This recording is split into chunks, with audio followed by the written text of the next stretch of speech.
नमस्कार श्रोते, मी अर्चना रवींद्र शिर्के माऊली कथाकथनमध्ये तुमचं पुन्हा एकदा स्वागत करते. आपण ऐकत आहोत राधा, लेखक समर. माझं जीवन एका योगिनीचंच जीवन झालं होतं. माझं कुणाशीही फारसा संपर्क नव्हता. प्रापंचिक गोष्टीमध्ये मला फारसा रसही उरला नव्हता. त्यामुळे मी बराच वेळ एखाद्या व्यक्तीसह बोलत बसले असं झालंच नाही. प्रातःकाली उठायचं, स्वतःला आवश्यक आहे तितक्या अन्नाची व्यवस्था करायची, त्यानंतर श्रीकृष्णांची प्रतीक्षा करायची आणि त्यांचाच विचार करत रात्री निजायचा. हाच माझा दिनक्रम होता. तुम्हाला सांगण्यासारखं माझ्याकडे काहीच नाही. एकांताचं वर्णनही एका मर्यादेपलीकडे करता येत नाही. माझ्यातली रिक्तता मी तुम्हाला कशी सांगणार? मलाच निशब्द करणाऱ्या दुःखाला मी शब्दांमध्ये कसं मांडू? मी केवळ इतकंच म्हणू शकते की मी कित्येक वर्ष मथुरेकडून वृंदावनात येणाऱ्या त्या वाटेकडे टक लावून बघत बसायचे. मी परत येईन असं श्रीकृष्णाचं वचन होतं. त्यामुळे ते कधी ना कधी परत येतील यावर माझा विश्वास होता. ते परत आल्यावर आपल्याला किमान चालता बोलता आलं पाहिजे म्हणून मी शरीराला पोसत होते. अन्यथा मी अन्नाचाही त्याग केला असता. बघता बघता माझे केसही पांढरे झाले, हात थरथरू लागले. कशाचा तरी आधार घेतल्याशिवाय चालणंही मोठं कठीण झालं. तरीही मी धीर सोडला नाही.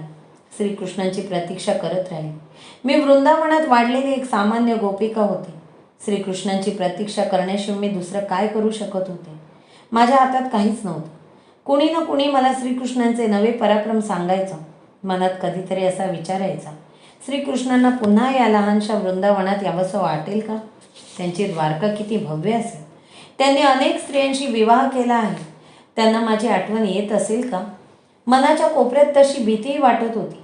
पण माझा श्रीकृष्णांच्या वचनावर दृढ विश्वास होता. उशिरा का होईना, सुदैवाने तो दिवस उजाडलाच. वर्षानुवर्षांची माझी प्रतीक्षाही पूर्ण झाली. एके दिवशी मी अशीच श्रीकृष्णांची प्रतीक्षा करत बसले होते. तोपर्यंत स्वाभाविकतः मी अतिशय वृद्ध झाले होते. दुरून एक आकृती माझ्या दिशेने येत आहे हे मी पाहिलं. कोण असावं ते? ते श्रीकृष्णांचे दूत असावे का? नव्हे, ते श्रीकृष्णच आहेत. तोच मधुर स्मित करणारा सुंदर चेहरा. माझा आनंद गगनात मावत नव्हता. त्यांनी पिवळ्या रंगाचं उत्तरीय परिधान केलं होतं. केस पांढरे झाले होते.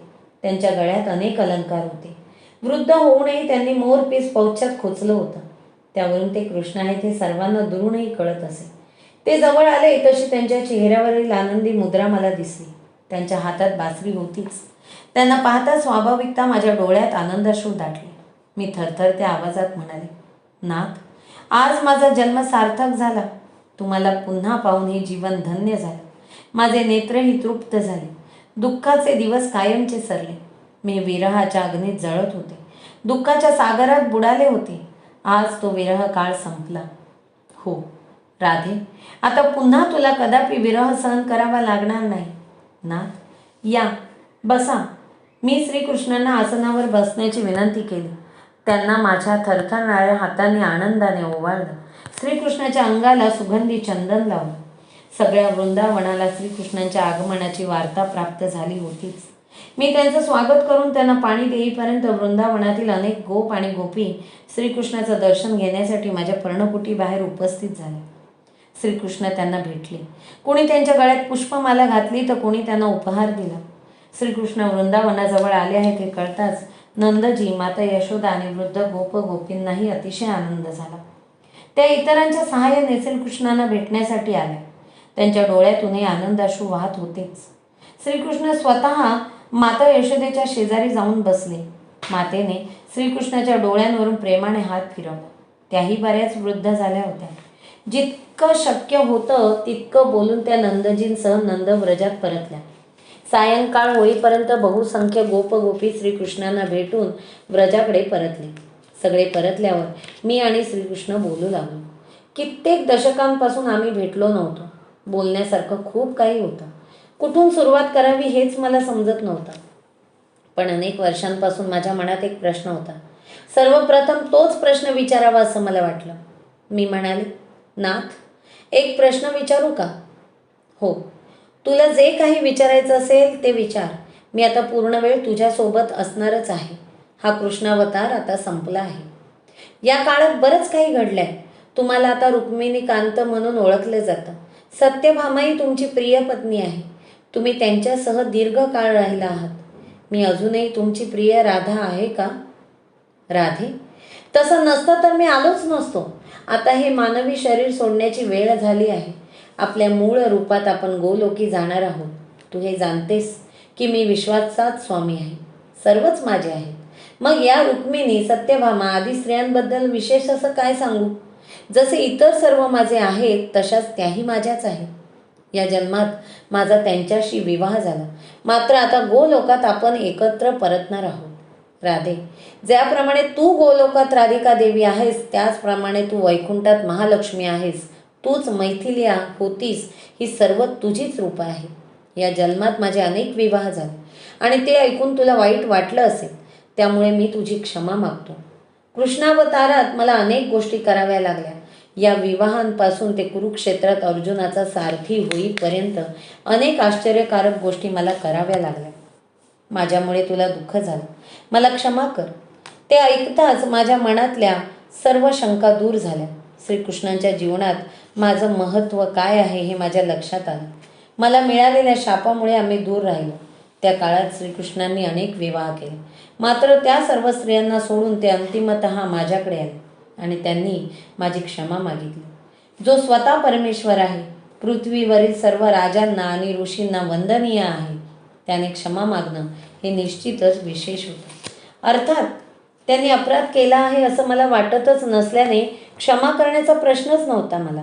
फक्त त्यांच्या जीवनात माझं काय स्थान आहे ते मला जाणून घ्यायचं होतं. मी विषय बदलत म्हणाले, नाथ, आता आपण रासमंडपाकडे जाऊ. पूर्वीप्रमाणे आता नृत्य करता येणार नाहीच.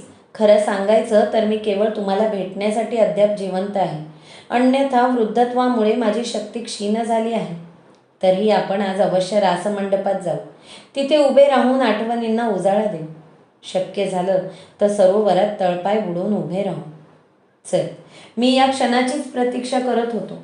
आम्ही खरोखर रासमंडपात जाऊन बसलो. मी सुद्धा अनेक वर्षानंतर तिथे आलो होतो. श्रीकृष्ण आणि मी कित्येक वर्षानंतर ते रासमंडप बघत होतो, जिथे आम्ही बालपणाचा रमणीय काळ व्यतीत केला होता. तिथेच आम्ही एकमेकांसह नृत्य करायचो, एकमेकांकडे प्रेमपूर्वक बघायचो. तू पर्णकुटीतच का राहिलीस? मी तिकडे द्वारकेत मोठ्या राजभवनात जगत होतो. तू वृषभानूंच्या घरी सुखाने राहिली असतीस तर मलाही बरं वाटलं असतं. तुलाही इतकं खडतर जीवन जगावं लागलं नसतं. श्रीकृष्ण म्हणाले, तुम्हाला पूर्वीप्रमाणे आजही माझी काळजी वाटते हे पाहून मला खूप बरं वाटलं. यात नवं असं काही नाहीच म्हणा. तुम्ही सदैव माझीच काळजी घेतली आहे. राहिला प्रश्न पर्णकुटीचा आणि खडतर जीवनाचा, तर तुमच्याशिवाय माझं जीवन तसंही खडतरच होतं. इतरही माझ्याकडे पाहून हताश झाले असते. त्यांना सतत माझ्याबाबत वाईट वाटलं असतं. माझं दुःख मला एकटीलाच भोगायलाच हवं. शिवाय मला सांसारिक गोष्टींमध्ये काही रसच राहिला नव्हता. तुम्ही इथे होता तेव्हा कणाकणात चैतन्य होतं. तुम्ही जाताच सर्व गोष्टी मला रसहीन वाटू लागल्या. त्यामुळे इथे आपलं एकटं राहिलेलं बरं असं मला वाटलं. तो खडतर काळ आता कायमचा संपला आहे. ही बाब आनंददायी आहे. हो, आणि तुमचं जीवनही काही कमी खडतर नव्हतं. मी तरी इथे बसून माझ्यापुरतं अन्न मिळवून शांतपणे जगत होते. तुम्ही कित्येक युद्धांमध्ये स्वतःचे प्राण संकटात टाकून अधमांशी युद्ध केलं. मला सगळं माहीत आहे. राधे, हे मानवी जीवन विचित्रच आहे. सृजनाची शक्ती असणारा एक अद्भुत प्राणी ही मानवाची खरी ओळख असायला हवी. मात्र तो लोभ आणि अहंकाराच्या आहारी जाऊन सगळं नष्ट करत सुटला आहे. मी इतकी मोठी द्वारका उभारली. यादवांना एक हक्काचं ठिकाण मिळालं, पण या सगळ्याचा शेवट कसा झाला? ती शोकांतिका तुला यथावकाश सविस्तर सांगेन. आता इतकंच जाणून घे की यादवांनी एकमेकांशी भांडून जणू सगळं वैभव धुळीस मिळवलं होतं. भ्राता बलरामही त्यांच्या लोकात परतले आहे. एका पारध्याच्या हाताने माझी जीवनयात्राही संपली आहे. मी माझं हे मूळ रूप धारण करून गोलोकातील तुझा कृष्ण होऊनच तुझ्या समोर आला आहे.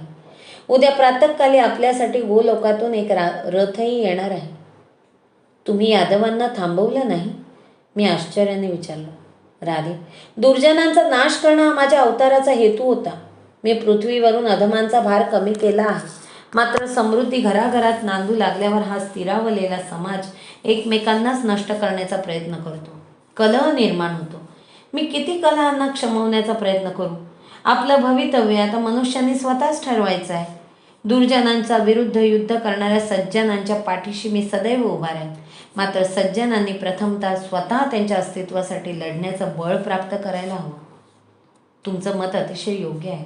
आपण लहान होतो तेव्हा हे विश्व कसं होतं आणि आता हे विश्व कसं आहे याची तुलना केल्यावर मन निराश होतं. कलियुगाची सुरुवात होत आहे. याबाबत गोलोकात जाऊन आपण बोलूच.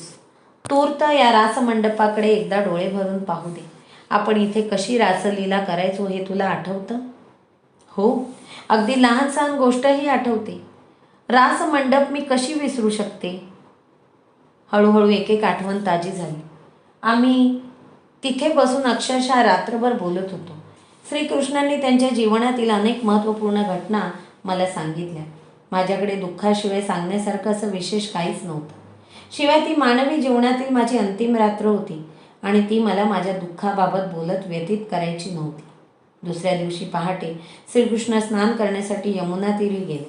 ते परत येईपर्यंत गोलोकातून एक रथ माझ्या पर्णकुटी बाहेर आला होताच.